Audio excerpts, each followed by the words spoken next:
तर ज्ञानेश्वर अभ्यास मंडळाचे संस्थापक अध्यक्ष आदरणीय सद्गुरू गणपतराव कदम गुरुजी यांना विनंती आहे की कृपया आपण आजच्या भागाला प्रारंभ करावा. ओम ओंकारं बिंदु संयुक्तं नित्यं ध्यायन्ति योगिनः कामदं मोक्षदं चैव ओंकाराय नमो नमः. तर आज आपण द्रष्टा शब्द बघणार आहोत. तत्पूर्वी प्रकृती काय आहे बघू. सत्व रजस्तम साम साम्यावस्था प्रकृती. प्रकृतेर महान महत्व अहंकारो अहंकारो अहंकारात पंचतन्मात्रानि उभय इंद्रियम तन्मात्रे स्थूल भूतानि पुरुष इति पंचविंशतिर्गणः. प्रकृती शब्द झालेला आहे. प्रकृती म्हणजे त्रिगुणाचं साम्य असणं, सत्व रज आणि तम. आणि ज्यावेळी ही प्रकृती पुरुषाच्या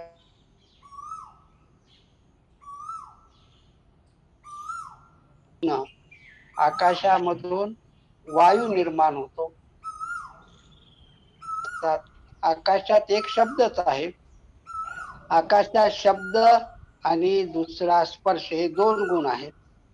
आणि मग त्याच्या पुढे वायूपासून वायोर ज्योतिर्त्रिगुण रूपेण, वायूपासून ज्योती म्हणजे तेज निर्माण होते. आणि तेजामध्ये रूप स्पर्श शब्द हे तीन गुण असतात. हे सगळं काय चाललं की आपला द्रष्टा समजून घ्यायचा असेल तर काय काय आपल्याला पाहिजे समोर, हे सगळे दृश्य आहे. ज्योती त्याच्यानंतर मग अग्नीपासून आप चतुर्गुण, मग आप निर्माण होते पाणी, अग्नीच्या पासून पाणी, आणि पाण्याच्या पासून रसन दाभ्य पृथ्वी पंचगुण, आणि मग रस आपाचा गुण, आणि मग पृथ्वीचा गुण जे आहे 5, शब्द स्पर्श रूप रस आणि गंध. हे सगळे जे आहे त्याच्यापासून सर्व भूत वस्तू तयार होतात. आणि त्या भूत वस्तू ज्या असतात त्याला बघणारा जो आहे ते आकाश आहे, पृथ्वी आहे. हे हा जो बघतो हा द्रष्टा आहे, चेतन पुरुष आहे. आणि म्हणून या सगळ्याला त्याच्या पुढे ज्यावेळी उलट जातो आपण, पृथ्वीपासून पृथ्वी पाण्यात जाते, पाणी अग्नीत जाते, अग्नी वायूत जातो, आणि वायू आकाशात जातो, असं आहे. मग त्याच्या पुढे काही आहे का, तर पुढे सांगितलं मन आहे, मनात जाते. मनोविद्या, मन कशात जाते, विद्येमध्ये जाते. विद्या महान आत्मान, पुन्हा ही जी विद्या आहे आत्म्यात जाते, आत्मा महान आत्म्यात जातो. आणि पुढे महान आत्मा प्रतिभा, आणि महान आत्मा जो आहे प्रथेमध्ये जातो, प्रतिभेमध्ये जातो. आणि प्रतिभा शेवटचे घटक आहे. मग प्रतिभा प्रतिभा जाते प्रकृतीच्या मध्ये. असं हे जे आहे, ज्यावेळी प्रकृतीमध्ये सगळे गेल्यानंतर प्रकृती किती वर्ष राहते, तर त्याचं गणित केलं युग सहस्रम, 1000 युगापर्यंत हे पृथ्वी शांत राहते. आणि मग त्याचप्रमाणे हे प्रतिभा प्रकृतीच 1000 वर्ष राहते, त्याचप्रमाणे पुढेचा जो काल आहे याला बघणारा तो युग सहस्र पर्यंतम दहर भवती. आणि पुढे युग सहस्रापर्यंत पुरुषही राहतो. म्हणून म्हटलेलं की हे रात्री युग सहस्रांतिका अहोरात्री दो जन, म्हणजे पृथ्वी आप, पृथ्वी आप, तेज, वायू आणि आकाश. आकाशापासून मन, मनोच्या पुढे विद्या, विद्येच्या पुढे महान आत्मा, महान आत्मा पुन्हा जाते महान आत्मा पुढे प्रतिभेमध्ये जातो, आणि प्रतिभा ही प्रकृती विसरते. प्रकृती तिथे योग सहस्र वर्षापर्यंत थांबते, म्हणजे झोपते, तिची झोप आहे ते. आणि मग युग सहस्र पर्यंत ब्रह्माचाही दिवस आहे. म्हणजे दोघा दिवस आणि रात्र, अहोरात्र 2 सहस्र युगापर्यंत होतात. आता हा जो द्रष्टा हे सगळं बघू लागलेला आहे. आतापर्यंत सांगितलं प्रकृती आणि प्रकृतीचा विलय, हा जो बघणारा आहे त्याला द्रष्टा म्हणतात. हे जे सांगितले हे सगळं हे जे आहे याला दृश्य म्हणतात. दृश्य असेल तरच दृष्टा असतो. दृष्टा स्वतंत्र नाही. म्हणून आपण जे आहे आपण जे बघू लागलेले आहोत, आकाशामध्ये बघितलं आपण, सूर्य आहे, चंद्र आहे, तारे आहेत, नक्षत्र आहेत, पौर्णिमेचा चंद्र आहे, आकाशात ढग आहेत, आपल्या सौभती असणाऱ्या वृक्ष, वेली, पशु पक्षी, नद्या, तळे, शेतातील वेगवेगळे पिक, ज्वारी आहे, कापूस आहे, हे सगळं दृश्य आहे. ते आपण जे बघतो प्रकृतीच स्वतः दृश्य आहे. दृश्य शब्द डोळ्याशी संबंधित आहे. जे डोळ्यानं बघितल्या जातं ते, परंतु दृश्य जे आहे ध्वनीलाही म्हणतात.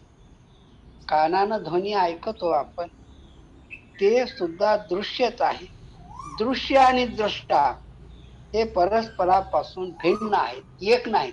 दृश्य जड आहे, प्रकृती आहे, तिच्यात बदल होत राहतो, आणि हे सगळा बदल किंवा या दृश्याला बघणारा तो द्रष्टा आहे. कर्ण इंद्राने आकाशातील ढगांचा गडगडाट ऐकू येतो, विजांचा कडकडाट ऐकू येतो, पक्ष्यांचं हंबरणं आहे, चिमण्यांचा चिवचिवाट आहे, आपल्या बाळाचं रडणं आहे, माणसाचं बोलणं आहे, हे सर्व आपण ऐकतो. हा ध्वनीच आहे. आणि हा हे याला सुद्धा दृश्यच म्हणतात. त्याचप्रमाणे आता पुढचे जे आहे त्याच्यानंतर अग्नीपासून होणारे वेगवेगळ्या प्रकारचे वस्तू जे आहेत दिसतात आपणाला, आणि हे पंच ज्ञानेंद्रियांनी जे जे विषय समजतात ते सगळे दृश्यच आहेत, आणि मनुष्य या सगळ्याला जाणतो. आता आपण पाहिलं, आकाशातलं पाहिलं, पृथ्वीवरचं पाहिलं. आता दृश्य हा आणि द्रष्टा एकमेकापासून वेगळे आहेत, हे नीट समजलं पाहिजे.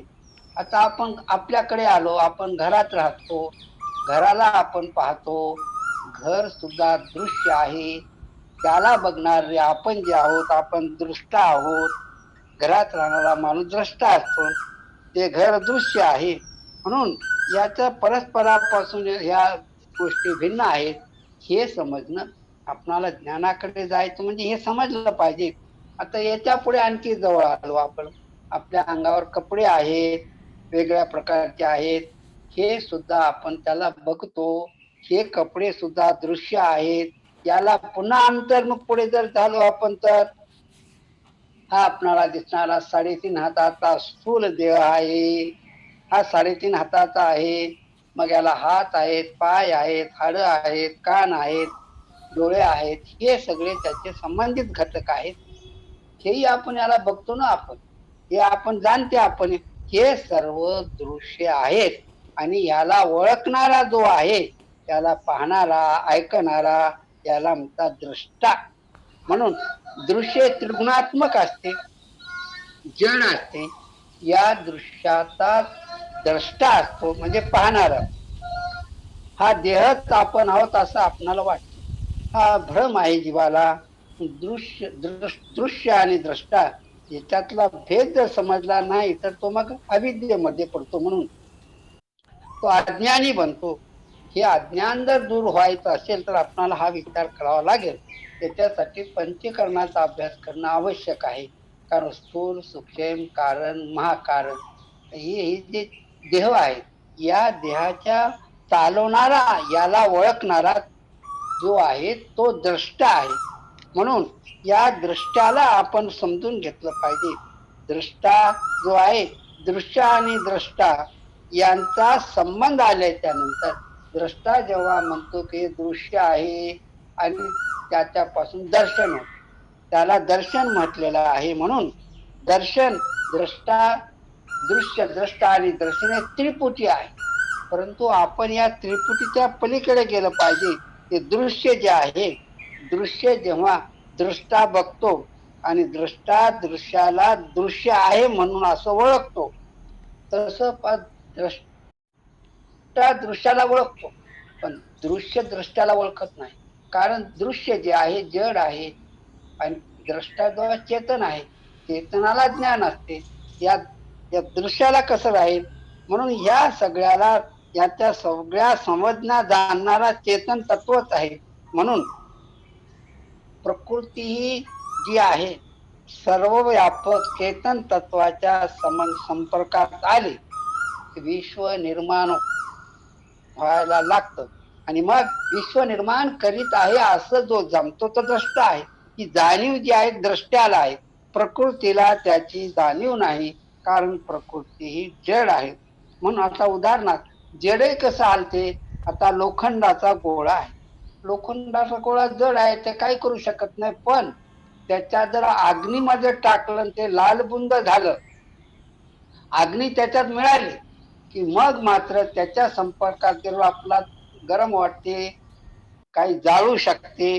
हा गुण कशाच्या लोखंडामध्ये नाही, अग्नीच्या संपर्कानं अग्नी त्याच्यात प्रवेश केल्यामुळं तसं दिसते. अग्नी नाही त्याप्रमाणे आपला देह चालतो, बोलतो, व्यवहार करतो. हा देह करत नाही, त्याच्यामध्ये असणारा आत्मा करतो. चेतन सर्व व्यापक आत्मा त्याच्या संपर्कानं डोळ्याला दिसते. आत्मा निघून गेला तर डोळ्याला दिसत नाही, कानाला ऐकू येत नाही, तोंडाने बोलता येत नाही, त्याला सुई टोचली तरी त्याची संवेदना होत नाही. म्हणून हे सगळे जे आहेत द्रष्टा आपण आहोत, आत्मा द्रष्टा आहे. आणि सर्व मग आत्म्याला सोडून परमात्म्याला सोडून जगात जितकं काही आहे ते सगळे दृश्य आहे.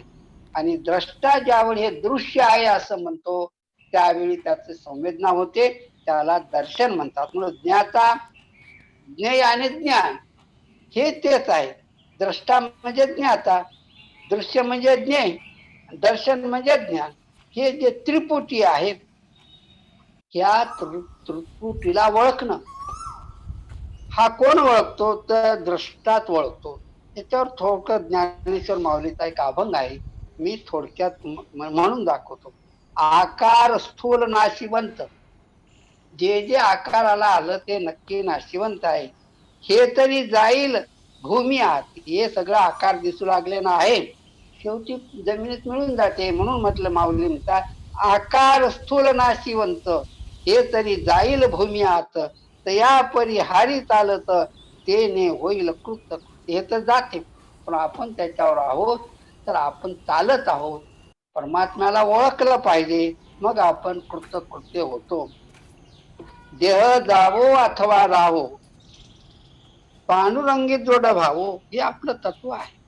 हा देह येतो जातो, परंतु आपण पांडुरंगाला जोडून असलं पाहिजे. दुजा गुण आपी मिळो, आता पृथ्वीचं सांगितलं ना. आता तर दुसरा गुण आहे आपी, म्हणजे पाणी. ते पाणी जे आहे पुढे तरी मी होईन गंगाजळ, ह्या पाणी मध्ये मी काय होईल, गंगेचं पाणी होईल. आणि जरी हरी अभिषेक अनुदिनी सुखे सर्वांगावरी खेळी, मग प्रभूच्या अभिषेक करतात ते पाणी मी होऊन जाईल. म्हणजे मी जे काही काम करीन ते परमेश्वरासाठीच करणार आहे असं. पुढे म्हटले तिजा गुण जे रूप, तिसरा गुण रूप आहे. मी होईन महादीप, मी प्रकाश, मंदिरामध्ये प्रकाश होऊन राहील, महादिवा होऊन राहील. हरिरंगनी दीपमाळा, प्रभूच्या मंदिरापुढे दीपमाळा राहते. दीप उजळीन समीप, त्याच्याजवळ मी सगळे दीप होऊन जाईल. हे परमेश्वराला जोडून घेण्याचा मार्ग माऊली सांगतात. आणि हे सगळं दृश्य आहे, ते दीपमाळा आहे, हे सगळं काय आपण बघू लागलेलो आहोत. वायू व्यापक चौथा, वायू व्यापक आहे सगळ्यापेक्षा, तरी मी विंजना होईल, मग ते पंखा होऊन त्यांना वारं घाल परमात्म्याला. हरी अष्टांगेने विन म्हणा, ऐसे दृढ धरी खुना. हरी जो अष्टांगानं त्यांना परमेश्वराला मी आळवीन, त्यांच्या दृढ होईल असं सांगितलं. आकाश पाचवा गुण, तर मी प्रासादी राहील. मी काय होईल, आकाश आहे, त्याची सेवा कशी करतो, मंदिराच्या मध्ये जे आकाश आहे ते मी होऊन जाईल. आणि मग आकाश पाचवा गुण, तर मी प्रासादी राहील. बाप रुक्मा देवीवरा अखंड तुझे अनुसंधान, म्हणजे परमेश्वराचं अनुसंधान कसं करायचं सांगितलं. म्हणजे हे दृश्य आहे, दृश्याला जे आपण बघतो ते ईश्वराच्या चरणी कसं समर्पण करायचं ते सांगितलं, त्याच्याशी संबंध असला पाहिजे. म्हणून म्हटलेलं आहे अनुसंधान लावता आलं पाहिजे, की आपल्या शरीराचा प्रत्येक अवयव ते परमेश्वराच्या कामासाठी आला पाहिजे. गोर गरीब दीन दलित संकटग्रस्तांना आपल्या शरीर मदत करणं शक्य आहे तेवढं करायचं. आता हे अनुसंधान कोण करीत आहे? तुम्हाला समजलं, अनुसंधान जीवात्मा करतो, आपण करतो. आलं का लक्षात? अनुसंधान करणारा चेतन जीवात्मा आहे. समजलं ना? हा जो हे ओळखू लागलेला आहे ते जीवात्मा आहे, द्रष्टा आहे. आणि मग कोणाचं अनुसंधान करीत आहे? हे कोणाचं अनुसंधान करू लागलेलं आहे? आता हे सगळ्या वस्तू अगोदर सांगितलं दृश्याच्या, परंतु ज्यावेळी आत जातो, आता तो कसा परमेश्वराच्या आपलं जुळवायचं, काय करायला पाहिजे? मग या सगळ्या विश्वाला बघणारा जो द्रष्टा परमपिता परमात्मा, त्याच्याशी आपण आता अनुसंधान लावलं पाहिजे. कसं आहे तो? कसा आहे? कणाकणात भरलेला आहे. आणि मग त्याचप्रमाणे आहे चेतन परमात्मा जे आहे ते आता द्रष्टा दृश्य दर्शन नाही या ठिकाणी, कारण त्या हा आहे जीवात्म्याच्या आत दहरा आकाश म्हटलेला आहे. दहर म्हणजे अति सूक्ष्म आकाश. त्या सूक्ष्म आकाश परमाणूचे सुद्धा भाग सांगितले याच्यामध्ये. तर आपण त्याच्यामध्ये जातो. जीवात्मा आपल्यामध्ये असणाऱ्या परमात्म्याचा संबंध जोडतो, त्यावेळी तो आत्मस्वरूप होऊन जातो. म्हणून आता त्याला पुरावा काय ज्ञानेश्वर माऊली सांगतात, बाबा हे जे सर्व विश्वाचा निर्माण करता परमपिता परमात्मा, त्याचं नाव ओम आहे. आता आद्य आहे, सगळ्याच्या अगोदरचा जो परमपिता आद्या, आणि या आद्याचं वेदानं प्रतिपादन केलेलं आहे. मग त्या वेदानं प्रतिपादन केलेला परमात्म्याला कोण जाणू शकतो? प्रकृती जाणू शकत नाही. मग त्याच्याप्रमाणे चेतन असणारा आत्मा चेतन परमात्म्याला जाणतो, तोच त्याला जाणतो असं म्हटलं माऊली ना. ओम नमो जी आद्या वेद प्रतिपाद्या जय जय स्वसंवेद्या आत्मरूपा. ते आत्मरूप जे आहे कोण जाणते? जय से स्वसंवेद्या, तोच त्याला जाणतो. परमात्म्याला चेतन आत्माच जाणतो. चेतन आत्म्याला शिवाय दुसरं कोणी त्याला जाणू शकत नाही. म्हणून चेतनच तत्व चेतन परमात्म्याला जाणतो. म्हणून तिथं दृश्य द्रष्टा आणि दर्शन ही त्रिपुटी नसते, कारण दोघं एकरूप होऊन जातात. आणि म्हणून काय आहे तर अनिर्वाच्य, तिथं वाणी काम करत नाही असं याच्यात सांगितलेलं आहे. म्हणून आपल्या लक्षात आला असेल, आद्या म्हणजे विश्वाचं मूळ. जे प्रकृती आणि पुरुष यांच्या सहवासात आल्याच्या नंतर जी प्रकृतीच्या मध्ये हालचाल होते, क्षोभ होतो, त्याच्यातून हे सगळं निर्माण झालेलं आहे. हे सगळं दृश्य आहे. हे दृश्य आहे असा कोण जाणतो? द्रष्टा जाणतो. दृश्याला द्रष्टा जाणतो. ज्यावेळी दृश्य अचेतन आहे, जड आहे, त्रिगुणात्मक आहे, आणि हे त्रिगुणात्मक जे विश्व जे आहे सगळं दृश्य आहे, आणि त्याला हे त्रिगुणात्मक आहे, नाशिवंत आहे, हे चेतन आहे असं जाणणारा जो आपल्या देहाच्या आत आहे. आपल्याला देह किती आहे? सामान्यतः 4 देह मान: स्थूल, सूक्ष्म, कारण आणि महाकारण. हे चारही देह दृश्य आहेत, जड आहेत. याला जो जाणतो तो आत्मा आहे, चेतन आहे. म्हणून हे मी नाही म्हणून असं म्हटलेलं नाही. या दृश्याला काय म्हटलं? शंकराचार्य म्हणतात, मनोबुद्धी अहंकार चित्तानि नाम न त श्रोत्र जिह्वे न त घ्राण नेत्रे न त व्योम भूमिर्न तेजो न वायू चिदानंद रूप शिवोहम शिवोहम. मी मन नाही, बुद्धी नाही, चित्त नाही, हे काही नाही मी. हे सगळं दृश्य आहे. म्हणून म्हटले मनोबुद्धी अहंकार चित्तानि नाहम न त श्रोत्र जिह्वे न त घ्राण नेत्रे न त व्योम भूमिर्न तेजो न वायू. मी भूमी नाही, पृथ्वी, आप, तेज, वायू आणि आकाश हे सुद्धा मी नाही. याला ओळखणारा मी चेतन आहे. आणि आचार्य काय म्हणतात? मनोबुद्धी अहंकार चित्तानि नाहम न अहम. काय नाही, मनोबुद्धी अहंकार चित्तानि नाम नत श्रोत्र जिव्हे नत घ्राण नेत्रे नत व्योम भूमिर्न तेजो न वायू चिदानंद रूप शिवोहम. शिव मी शिव स्वरूप आहे. शिव कसा आहे? चिदानंद आहे, चित स्वरूप आहे, चित सत स्वरूप, चित स्वरूप आनंद स्वरूप शिव आहे. म्हणून मी तो आहे, शिव स्वरूप आहे. कारण जीवापासून शिव पवित्र झालेला असतो, म्हणून तो मी आहे असं माऊली आपलं शंकराचार्य म्हटलेलं आहे. म्हणून हे ओळखा, मन नाही, बुद्धी नाही, चित्त नाही, अहंकार नाही, तर मग तुम्ही कोण आहात? तर मी शिवस्वरूप आहे. अहम निर्विकल्पी निराकार रूपी विभुर्व्याप्य सर्वत्र सर्व इंद्रियानी. सगळ्या इंद्रियाला व्यापून असलेला, कणाकणात भरलेला जो परमपिता परमात्मा आहे, त्याचाच अंश मी आहे. मी शिवस्वरूप आहे. चिदानंद रूप शिवोहम. शिव मी ते स्वरूप आहे. म्हणून आपण आता साधना करायची. मला द्रष्टा म्हणजे तुम्हाला समजलं का? हे सगळं सांगणारा तो द्रष्टा आहे. हे सत आहे, चित आहे, आनंद कोण सांगायलंय? हे चेतन तत्व सांगू लागलेले आहे. आणि चेतन तत्वाला चेतन तत्व दृश्य होत नाही, परमात्मा दृश्य नाही आणि जीवात्माही दृश्य नाही. हे जीवात्म्याच्या मध्ये चेतन स्वरूप जे आहे, माऊलीनं म्हटलं ना बाबा, जैसे स्वसंवेद. त्याच्यावर उदाहरण सांगतो म्हणजे तुमच्या लक्षात येईल. मागे सांगितलेलं आहे कसं आहे, तोच त्याला कसा जाणतो. एक मनुष्य आहे आणि तो मनुष्य हात पाय डोळे सगळे आहेत आणि तो ओळखू लागलाय, सगळं ओळखतो. पण त्याच वेळी जर त्याचा मृत्यू झाला,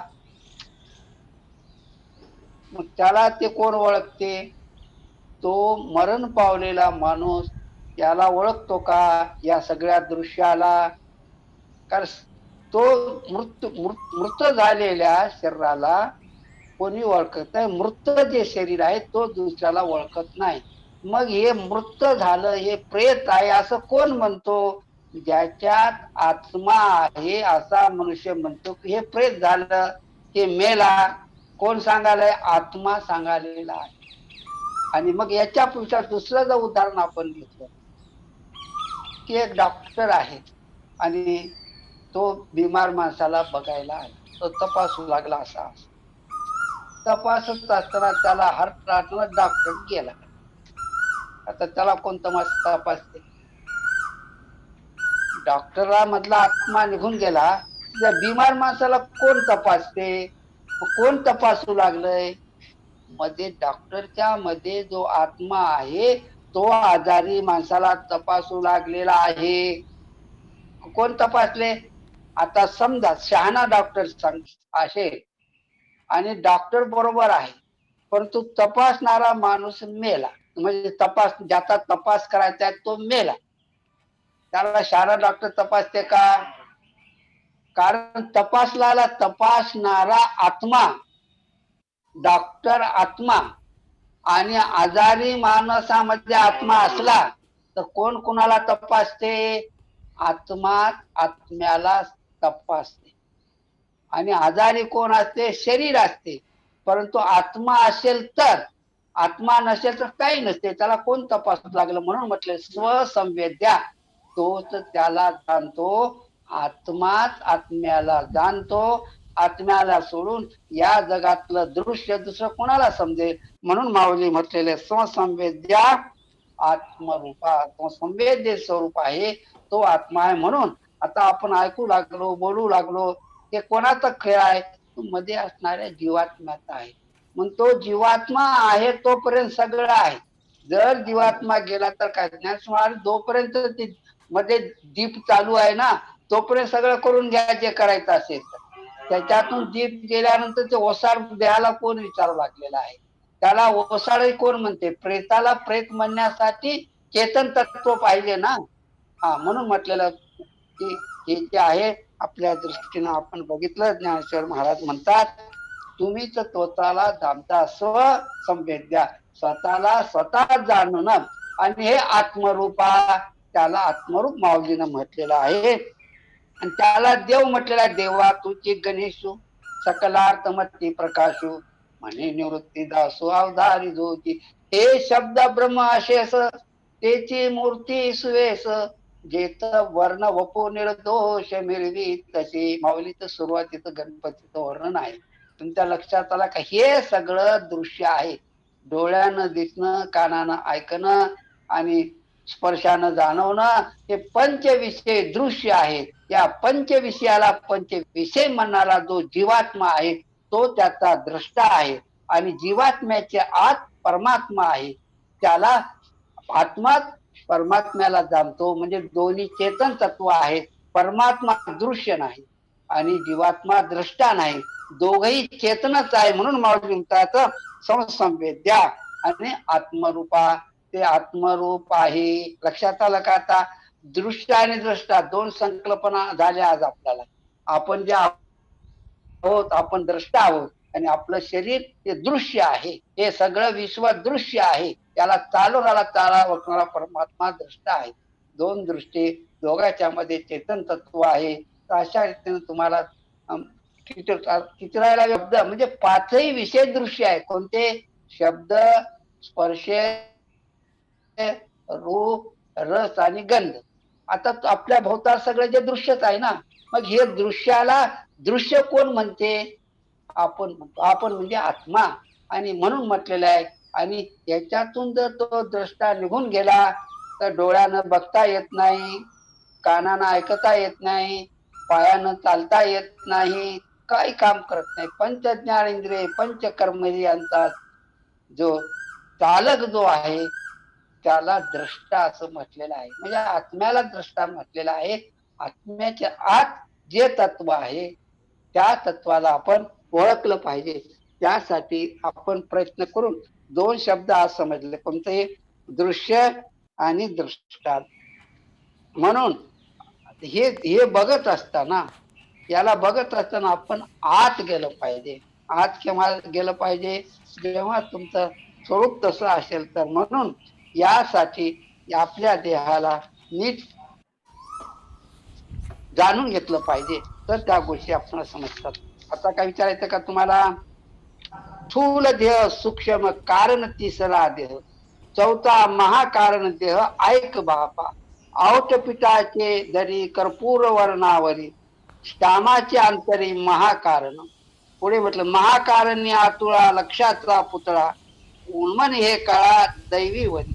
सहस्र जळ तेच की आन नाही ऐसे, महा तेज वशे ज्याचे आत.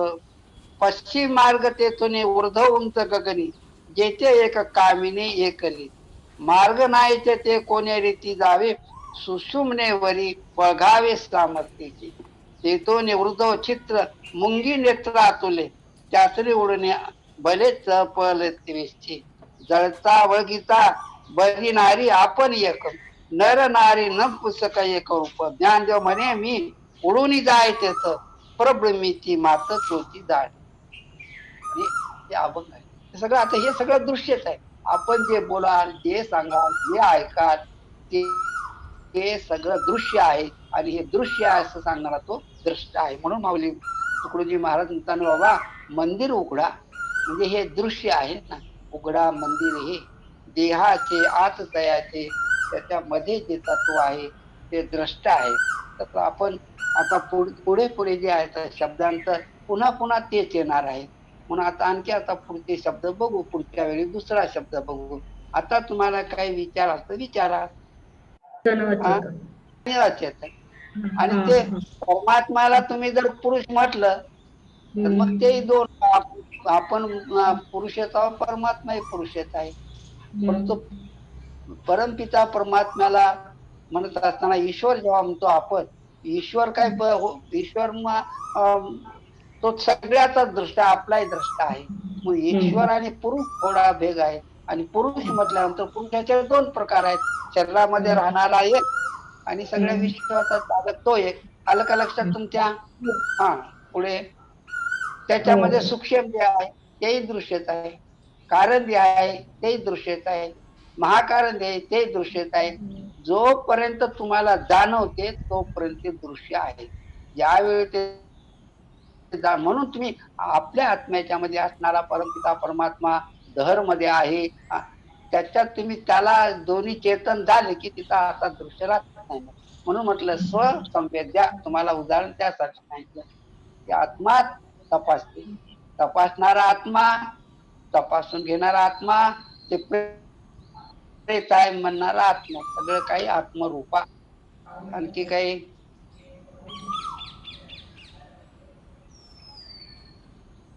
विचारा, काय विचार.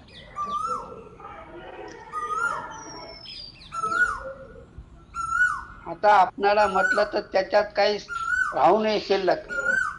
योग दर्शन म्हटलं की आपणाला सगळे शब्द माहीत झाले पाहिजे शक्यतोवर.